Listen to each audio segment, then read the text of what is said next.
some more out. Somebody start singing, please. You're up, Bill. Turn on the camera. Yeah, that's true. Any of this? Okay.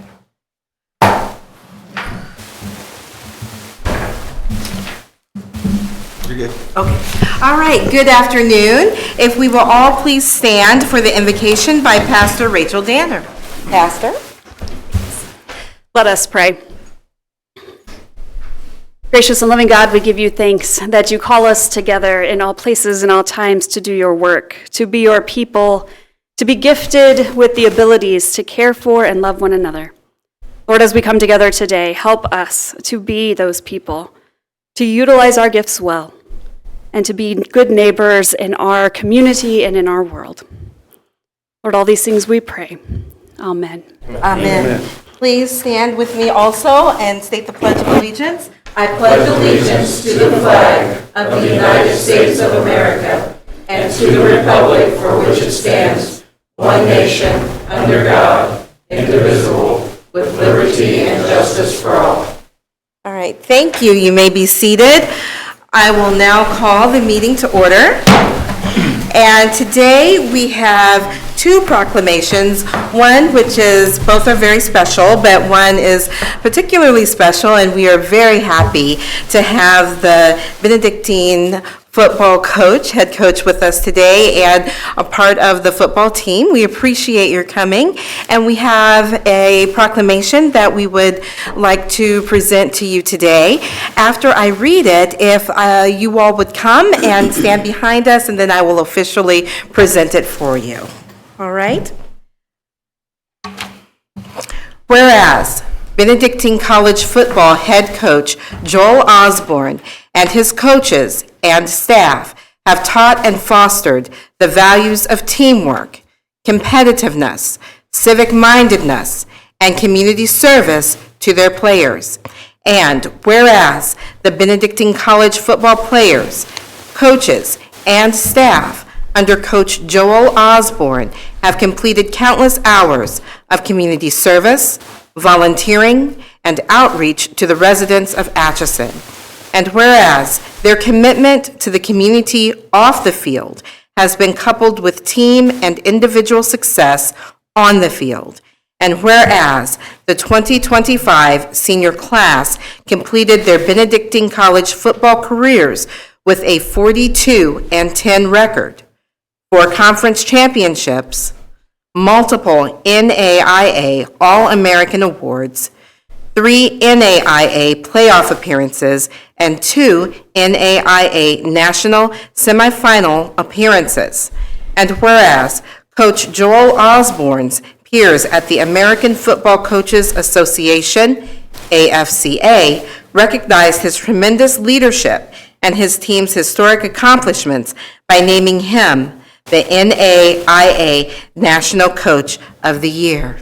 And whereas the AFCA will present Coach Joel Osborne with his NAIA Coach of the Year Award at the AFCA National Conference on January 12th, 2026. Now, therefore, I, La Rochelle Young, Mayor of Atchison, Kansas, do hereby proclaim January 12th, 2026 as Benedictine College Football Day in Atchison, Kansas. Dated this 5th day of January 2026. If we will all please stand and give them a hand.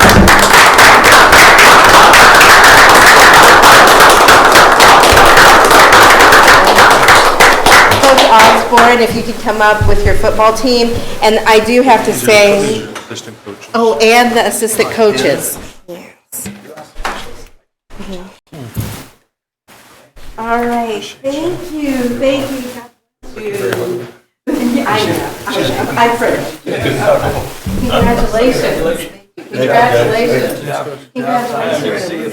Congratulations. This one's a townie now. Everybody knows this one's a townie.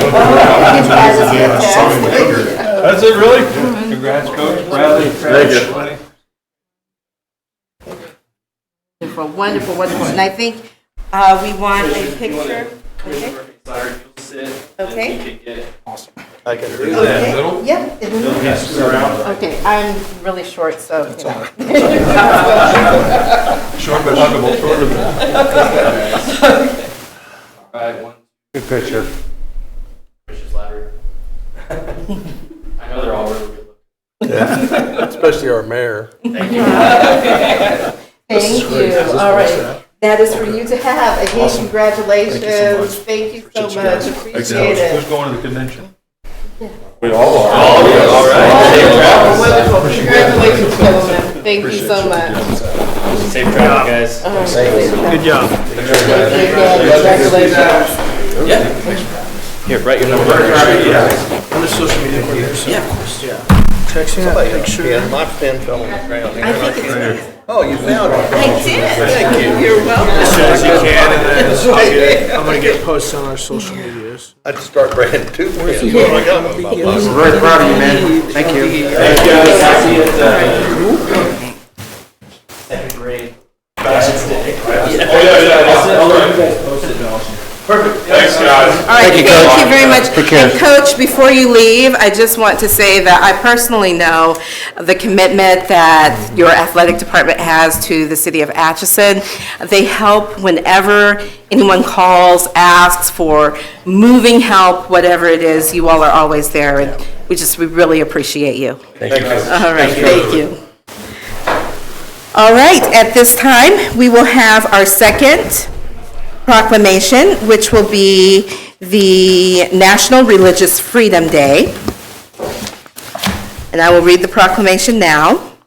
Whereas January 16th, 2026 is National Religious Freedom Day, which celebrates and reaffirms the fundamental right of religious freedom for all citizens. And whereas religious participation has its greatest impact at the local community level, where people of faith live their daily lives, quietly doing good by serving, sharing, giving, respecting others, and striving to be honest and law-abiding citizens.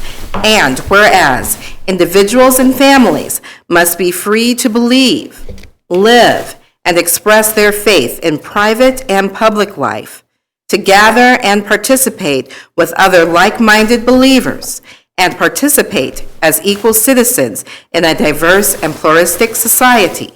And whereas the protection of religious freedom depends on upholding the rule of law, ensuring equality before the law, and defending the freedom of speech for all individuals, regardless of belief. And whereas vital religious interests are safeguarded when parents retain the right to direct the upbringing of their children, religious communities are free to organize legally, and faith-based organizations maintain autonomy over their internal governance without external interference. And whereas Religious Freedom Day honors the enduring American commitment to liberty of conscience, recognizes that a just and pluralistic society must preserve the legal foundations that allow diverse faiths to flourish in peace and dignity. Now therefore, I, La Rochelle Young, Mayor of Atchison, Kansas, do hereby proclaim January 16th, 2026 as Religious Freedom Day, dated this 5th day of January, 2026. All right, after that, Tina, if you could please call the roll. Mayor Young, Present. Vice Mayor Wilcox, Commissioner Greenlee, Present. Commissioner Murphy, President. Commissioner Slattery. Present. Thank you. All right, thank you, Tina. At this time, we will have a presentation by Rainbow Communications, Andrew Kreider, Business Development Manager. Hello, that's a hard act to follow. We've shared with you right now the map again of Atchison and Rainbow's plan for the fiber build-out. 2025 brought Rainbow a lot of time restructuring and revamping plans. I won't go into full detail, but we did have to revamp quite a bit and put more buried than aerial just due to aerial contracts with different vendors and pole replacements. And so a lot of the project now has become buried when originally it was probably going to be aerial. So I can give you a few statistics of what's happening, but we're excited. Back December 16th, we met with Clint and a lot of his crew with our contractors, and they are due back in town within the next couple weeks. They slated today, but they're getting some machinery moved around, but you will see them here in the next couple weeks and to start on what we're excited to call Phase 4. So Phase 4 is, if you view your map right now, the blue area is already built out. So residents in that blue area are all able to access the fiber plant and be able to, we're able to offer services to people living in those areas. The red area, which we call Pond 5, Pond 4, and PEC 3, which is Craho Museum, Reisner Park, and A-High. Those are the 3 areas that will start construction in starting this month. And we're looking at about a 6-month construction time for that. It's about, 9.8 miles of aerial and 7.6 miles of buried that will happen. So about 18 miles of fiber, one way or the other, be put in those areas. It will encompass about 1,300 homes that we will be able to offer services to. The one thing a little bit different, just to expedite moving on to Phase 5, we're not going to have a drop crew in immediately, putting drops in behind. We're going to reach out again to the residents and the public and do some marketing to have people re-sign up for those areas and kind of get a different drop list. And then the Rainbow construction crews, our own crews, will be coming in and putting drops in. And then that way we can get the main line put into this one and then move on to Phase 5. So that kind of covers where we're starting and what we're looking at. Phase 5 then is all the area in green, which will complete the full build out. If weather permits, we're totally good on materials, but it's going to be weather, timing of contractors. We're hoping to start Phase 5 in September of 2026 with a completion date by the end of 2027. So we're really looking at a couple more years of actual mainline build, but that Phase 5 construction will be about $3.2 million. Phase 4 is $3.1 million. So basically, you're looking at another $6.3 million invested in infrastructure by Rainbow into the city of Atchison. Once we're completed, we've put in about $9.5 million to date. So we'll give you a final figure sometime in 2028, but we're looking at, it's almost a $16 million build that Rainbow's invested into the city of Atchison. And so we're excited. We have a really good penetration rate in town. We're still really excited to be here. And we wanted to come today and just let you know where we're at and that we're starting again with the main line. And we're not having them pull out until we've got Phase 4 and 5 done. So like I said, about a year. We're hoping 2 years at the most. It'll just depend if they're able to get Phase 5 started in September and run into.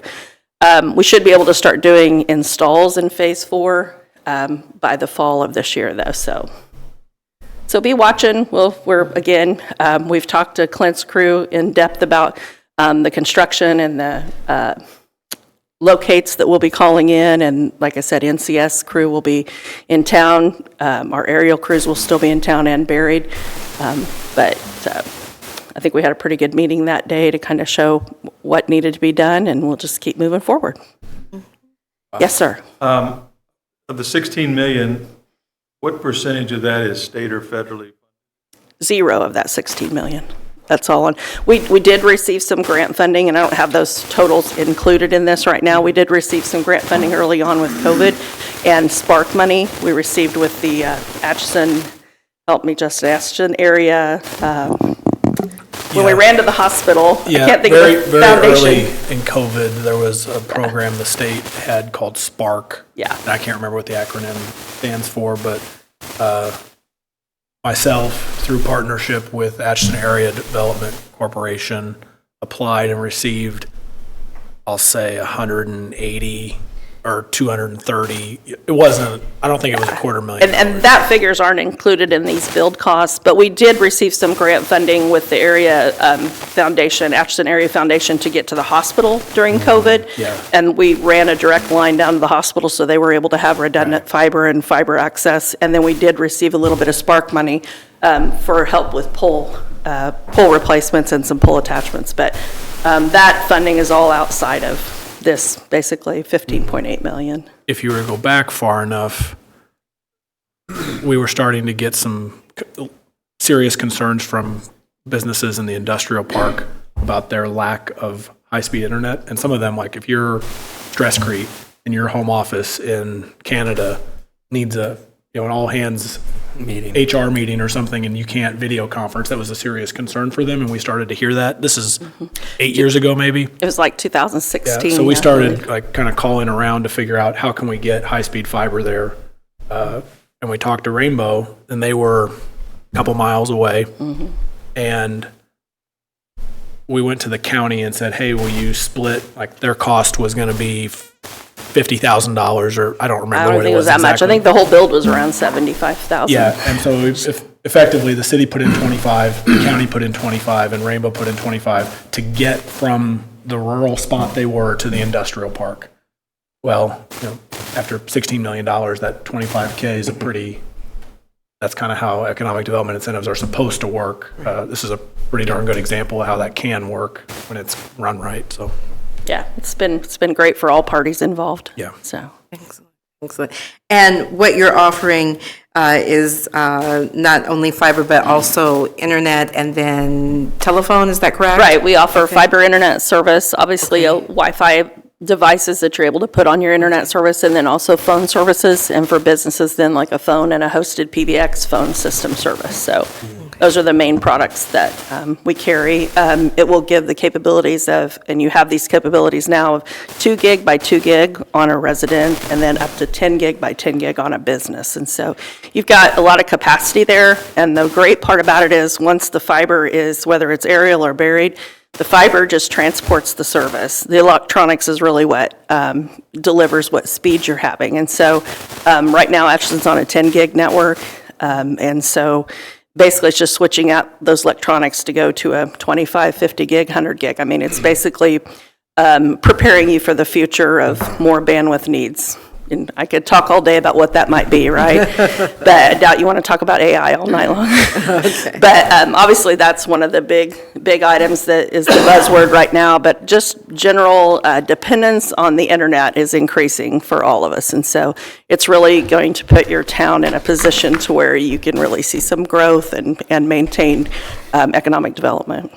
What's the average household cost for internet to you guys? Do you know? It's less than $100. I mean, for like a 2 gig by 2 gig with like a wireless $100 a router, month? it's less than 100. Yeah.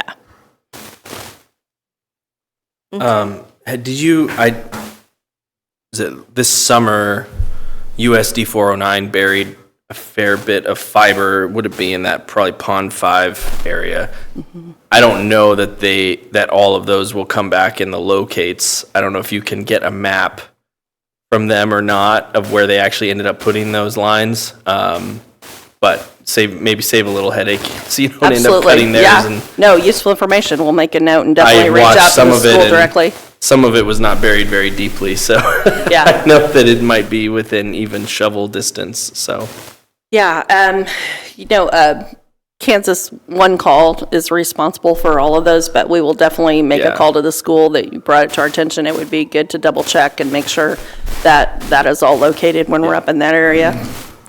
We actually have a pretty good sized fiber already running past the schools up there to get up to what we call Bellevue or Pond 1. There's a main line already going up there, but we'll definitely check into that for sure.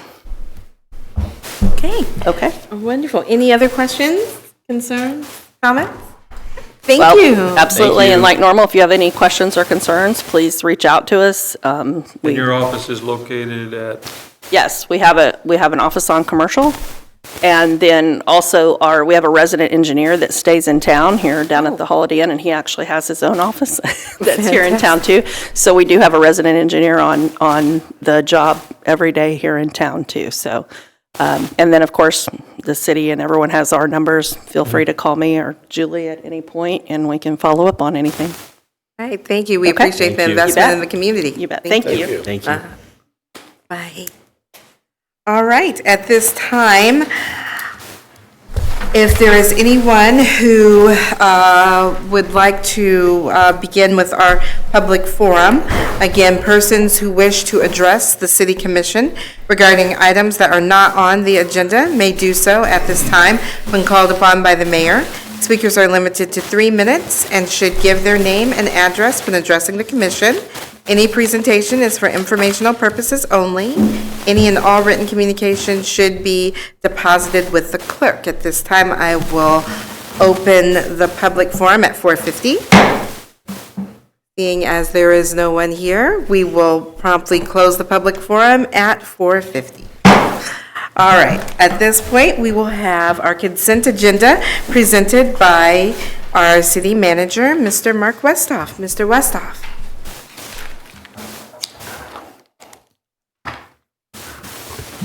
Thank you, Mayor, Commissioners. So we have 4 items on the consent agenda tonight. The first is to approve the meeting minutes from the December 15th, 2025 City Commission meeting. Second is to approve the tow license for Carter's Towing and Wrecker Service. Third is to approve the cereal malt beverage license for Five Rivers LLC. And the fourth is to authorize the mayor to sign the water sale agreement with Rural Water District Number 3, set to expire on the 5th day of January 2036. So just as a note, this is an extension of the current agreement we have with Rural Water District Number 3. Language has all stayed essentially the same as the last contract we had with Rural Water District 3, absent the increase in fees that you all approved at the last meeting, or at one of the meetings in 2025, sorry. That's okay. All right, any questions or concerns, commissioners? I had one thing, on page 19. I think what I said was about the Christmas lights and not the football team. Big crisis. What was that, sorry? You talk in the microphone, I can get you, but I got you. Okay. All right. Okay, Christmas lights, okay. Any other additions? Okay, so with that correction, is there a motion to approve the consent agenda with that additional item? Make such a motion. Okay, it's been moved. Is there a second? Second. All right, it's been moved and seconded that we approve the consent agenda as amended. All those in favor, please state by saying aye. Aye. All those opposed, same sign. Motion carries. All right, next is new business, our Charter Ordinance 49 bond issuance limits, presented by Mr. Westhoff. So, in the state of Kansas, the Constitution for the state, Article 12, Section 5, allows cities to issue charter ordinances which exempt them from certain statutes that the Kansas State Legislature has passed that are non-uniform statutes. So these are statutes that apply to only certain cities, or only cities of a certain class, or cities of a certain size. And the state constitution, under a vote of the people, allows municipalities to exempt themselves from those statutes and issue replacement law, essentially. Just a few notes on this: charter ordinances require a 2/3 vote of the governing body, which would be 4/5 for our commission. And then they must be published for 2 consecutive weeks in the city newspaper, and then a 60-day wait before taking effect. So a little more due diligence on that side for a charter ordinance. So the charter ordinance in front of you is number 49. KSA 13-1024A creates certain regulations and stipulations for the issuance of bonds by cities of the first class, like Atchison. But it's not uniformly applied to all cities, just only cities of the first class.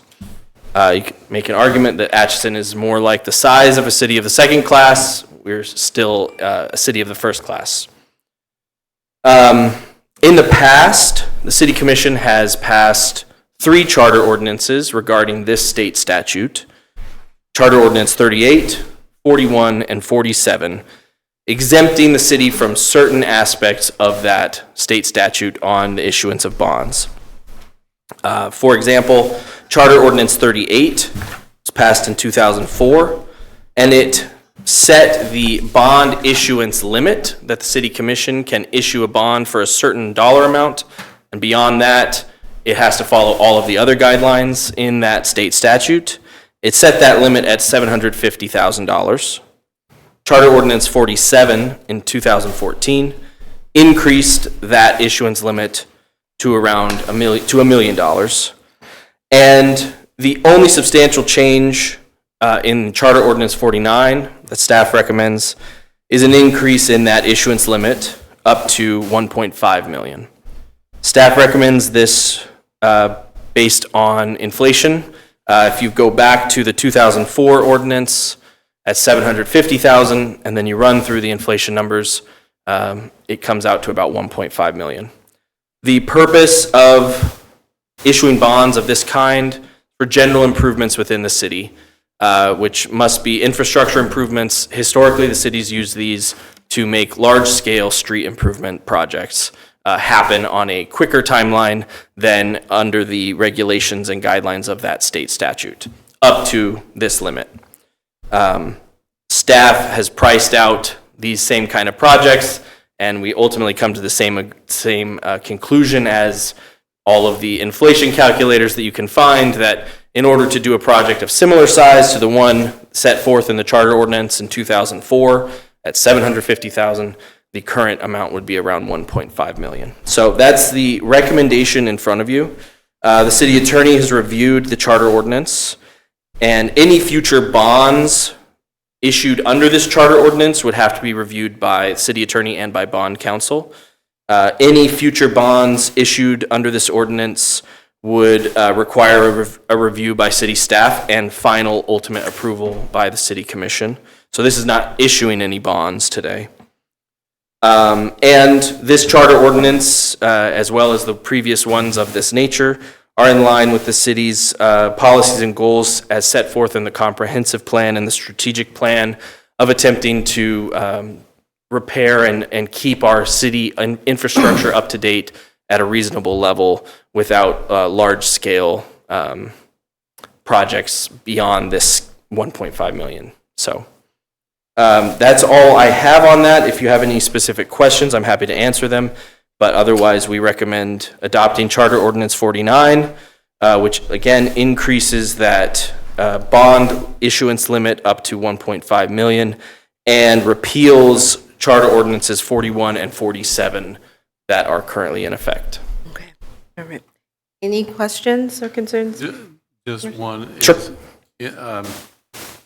Not being an expert in this by any sense, is there a time frame on how long these bonds, if they're issued, how long it will take us to pay them back off?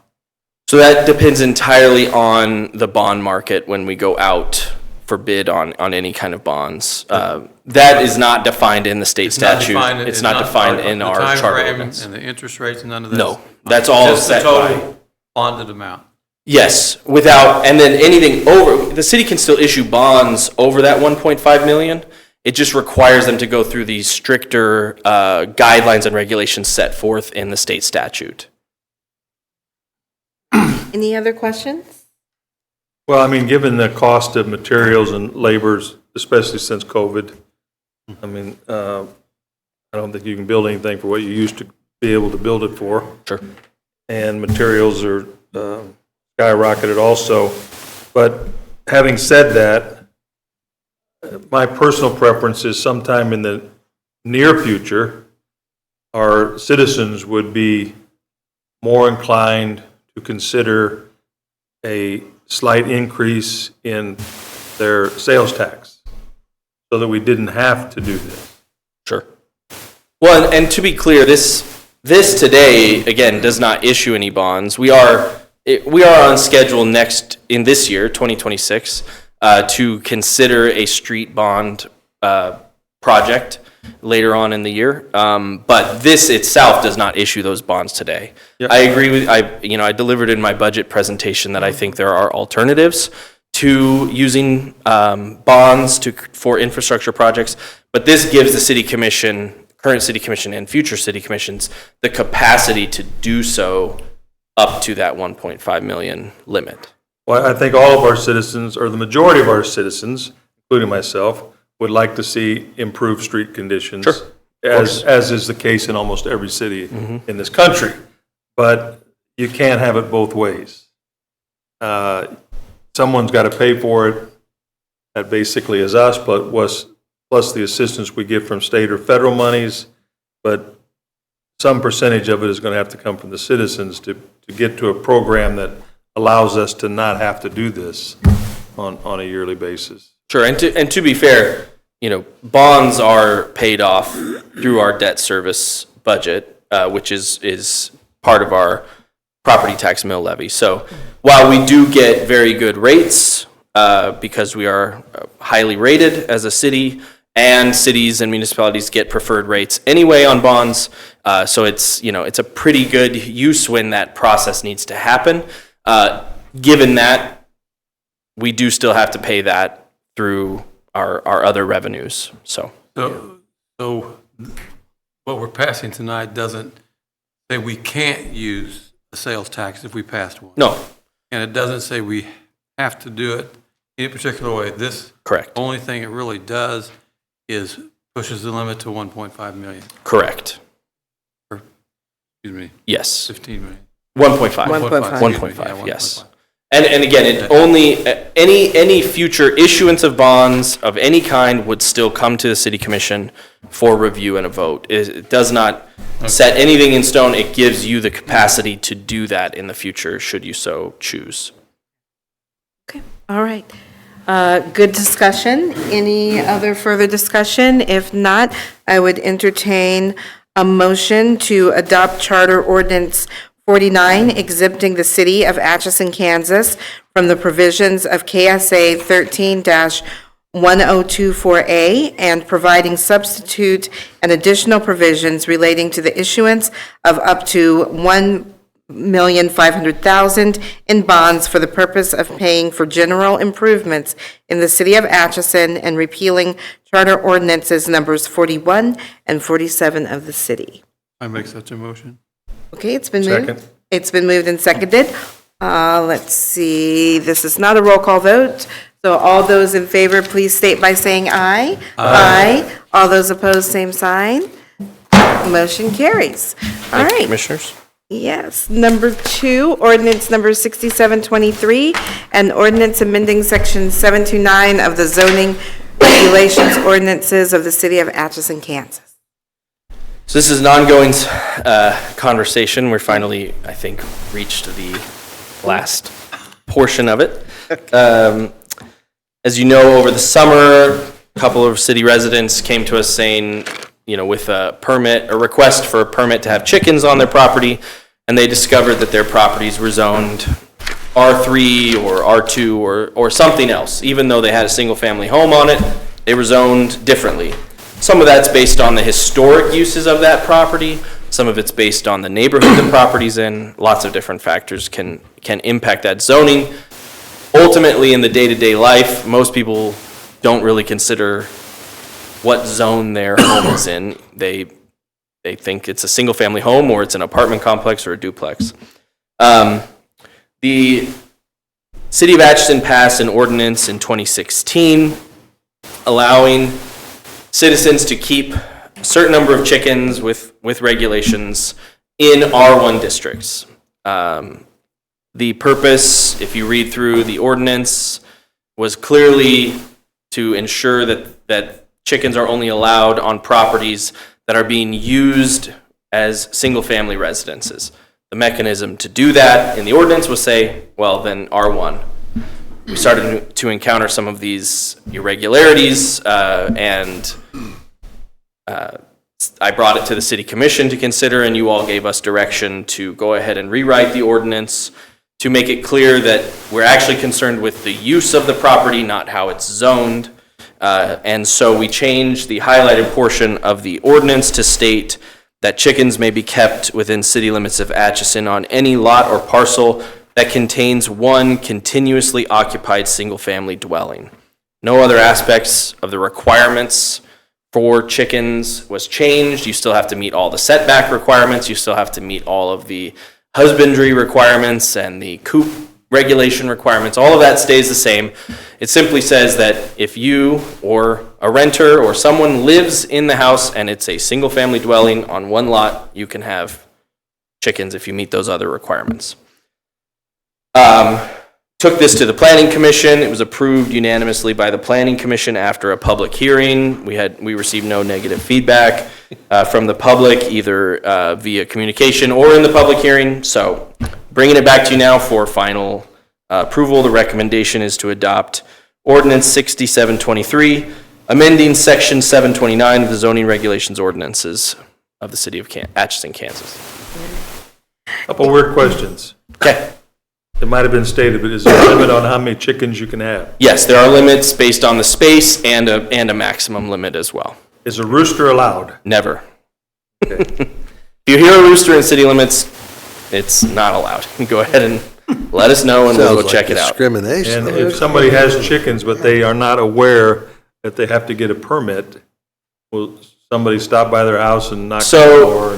So this ordinance, generally speaking, is, as with many zoning regulations, is complaint driven. So if a resident calls in and says, my neighbor's got this giant coop, the chickens are everywhere and they're pooping on my fence and I don't want them anywhere, then we'll go check it out and make sure they have a permit.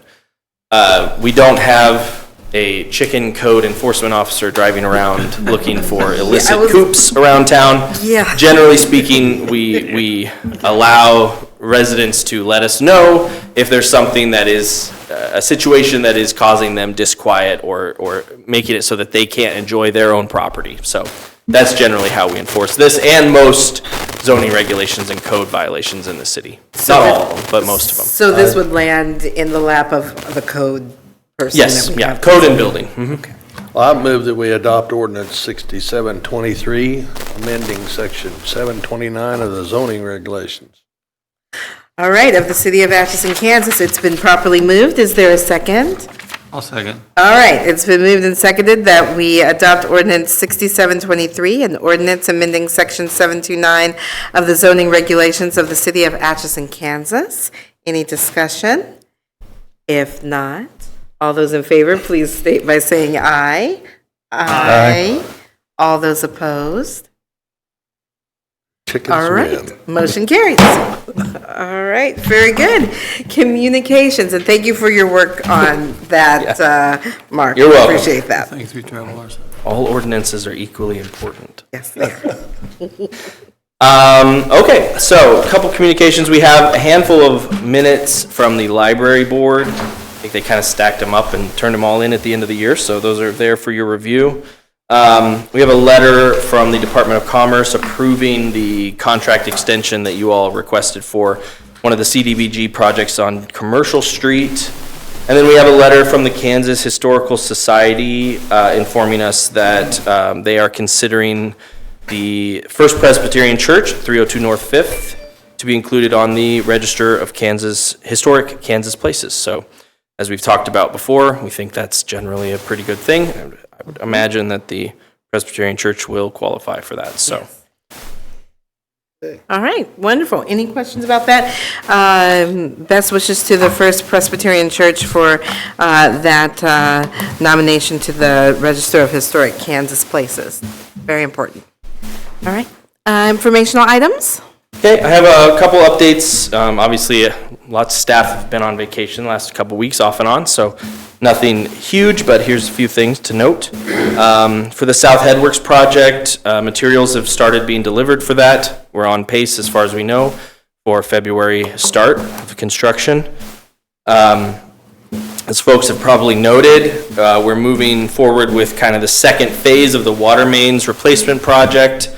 There's still some work going on out at Bellevue, but the main chunk of the work is now moving over to Mound Drive and North 12th.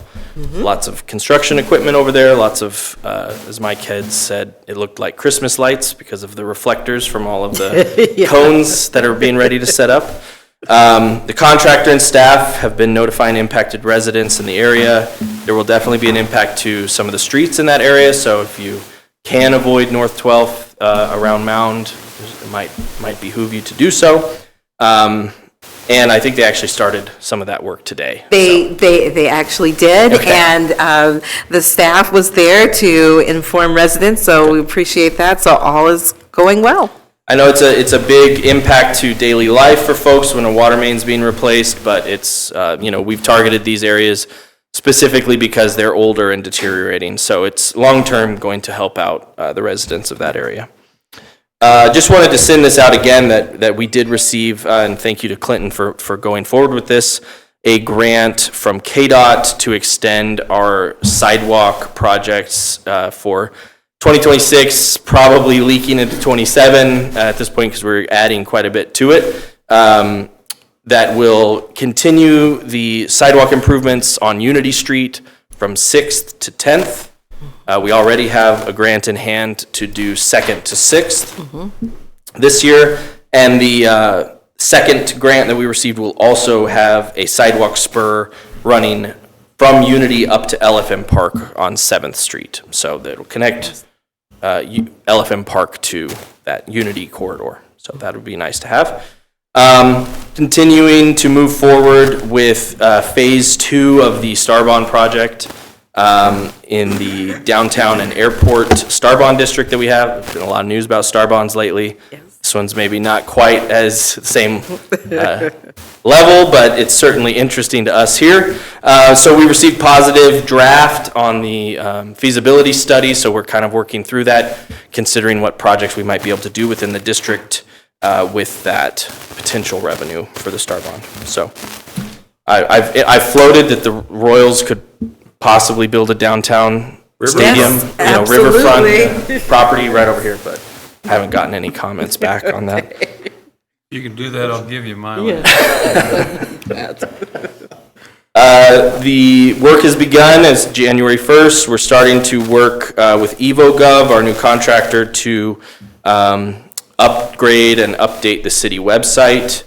We're still targeting mid-year for launching of that new website. So I'll keep you updated on that. On the Patriot Street Bridge project in your neighborhood, Commissioner Wilcox, they've been setting the forms for the walls this week, for the stem walls on that. They poured the floor of the box that's going in last week when they had some dry weather finally. They have been encountering significant water issues. It's been wet and it's a creek, so it's got drainage going through there. So that's been pushing it, but I think that they're still on schedule for the most part for completion pretty in the next couple months. Just wanted to float that we have a handful of job openings at the city. Encourage folks to check out the city website. We think it's a pretty good place to work. You get to make money for your life while also contributing to your community. So please check the city website for those job openings. And then last, I just wanted to send a personally send my prayers and thoughts to Joe Snyder, Road and Bridge Superintendent for Atchison County, who had an accident and is, as I understand, in recovery. So keep them in your thoughts up there. Absolutely. I heard that Steamship Arabia was looking for a home. Yes, I heard that too. Is that anything that we could? We can look into that. If you know about the museum, it's extensive. It would be a very large project for Atchison. Go next to the But Amelia Earhart they're moving. Museum. Yeah. They are looking to move somewhere along the Missouri River. Are That is they definitely really? true. So Have you ever seen it? Yeah. Oh, yeah. It's, I think it'd be quite a treasure. you can capture Yes. something else Oh, from yeah, Missouri you go. to the Kansas we side. can have one for Absolutely. Amelia, why can't we have one for Steamboat Arabia? I don't disagree. Yeah, we'll look into it. It'd be Okay, a main attraction. Absolutely. could be. Well, one of One of the main attractions. One of the main attractions. Amelia. All right. With that being said, thank you so much, Mark. Does anyone have any questions, any other comments for Mark? Okay, if not, we are ready for governing body comments. Commissioner Greenlee? Just hope everyone had a safe and happy holiday and happy new year to everybody. Hopefully we'll move forward in 2026 in a positive way. Absolutely, absolutely. Vice Mayor? Hey, congratulations to city staff on a great Christmas party. I guess the wrong murderer in the deal, but it was fun anyway. Also, it's really neat to be on the city commission where in one conversation you talk about $1.5 million bond, and the next conversation you talk about having chickens you can have. So, right, quite diverse group here. So. It is. I agree with you. Commissioner Slattery? I just like to thank the fire department for their fast action on a rental of mine that we had a fire last night. Nobody got hurt, and they did a wonderful job of putting it out. And I wish everybody in the city a peaceful and safe New Year for the next and our country for the next year. Absolutely. Commissioner Murphy? Really, you guys have hit all the things that matter to me as well. You know, peace on earth and. I need a motion. Huh? Mayor gets her turn. Yeah. Don't cut got me a out long yet. list. Don't cut me Yeah, out long yet. list. Yes, I do. No, and I actually believe, and we should be grateful that the city of Atchison had as good a year as it did, considering all the things that happened. It really was not a bad year overall. Pretty good for, and I think with open discussion and open-mindedness, we'll have another good year. Absolutely. Great comments overall. I concur with all of them.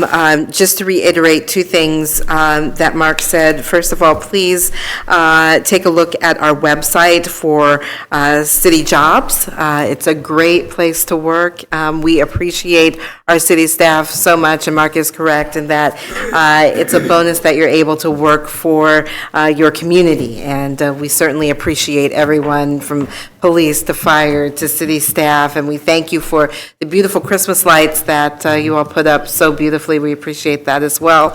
Also, please keep the Schneider family in prayer and everyone involved in that situation. So with that, I will entertain a motion for adjournment. I so move. It's been moved that we adjourn. Is there a second? I'll second it. All right, it's been moved and seconded that we adjourn. All those in favor, please state by saying aye. Aye. All those opposed, same sign. Motion carries. We are adjourned. Thank you. Mayor, I've got 3 things. Okay, very good. I am Well, on yeah, my three. way. Are in a bit. On my way.